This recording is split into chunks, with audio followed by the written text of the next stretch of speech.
শিগগিরই আসছে সোনা বন্ধু। ছোট পর্দায় ব্যস্ত অভিনেতা ডিএ তায়েব অভিনীত ছবি সোনা বন্ধু।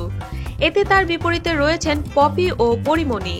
তপন বসাকের প্রযোজনা ও শুভ টেলিফিল্মসের ব্যানারে নির্মিত এই ছবিটি পরিচালনা করেছেন জাহাঙ্গীর আলম সুমন। এরই মধ্যে এই ছবির সেন্সর ছাড়পত্র সহ সকল কাজ শেষে মুক্তির অপেক্ষায় রয়েছে। ছবিটি নিয়ে অভিনেতা ডিএ তায়েব বলেন, এর আগে মুস্তফা সরোয়ার ফারুকীর মেড ইন বাংলাদেশ ছবিতে অতিথি চরিত্রে কাজ করেছিলাম। ভিউয়ার্স, ভিডিওটি ভালো লেগে থাকলে নতুন নতুন ভিডিওর আপডেট পেতে আমাদের চ্যানেলে সাবস্ক্রাইব করুন। তবে চলচ্চিত্রের মূল অভিনেতা বলতে হলে আমি সোনা বন্ধু ছবির কথাটি বলবো। বৈশাখে ছবিটি মুক্তি পাওয়ার কথা বলে থাকলেও নানা কারণে তা পিছিয়ে মে মাসে যাচ্ছে।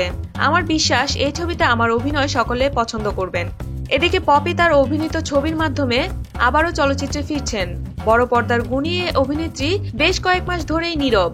তিনি বলেন, যেসব কাজ করতে চাই সেসবের প্রস্তাব আসে না। ফোন রিসিভ করেই অযথা উল্টাপাল্টা ছবির প্রস্তাব শুনতে ভালো লাগে না। আমি চলচ্চিত্রের মানুষ, দীর্ঘদিন ধরে চলচ্চিত্রে কাজ করছি। এর প্রতি এক দুর্দান্ত টান অন্তরে বহমান সব সময়।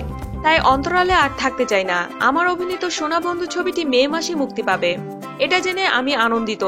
পরিমণি বলেন, এই ছবির গল্পটি দর্শকের মনে দাগ কাটবে।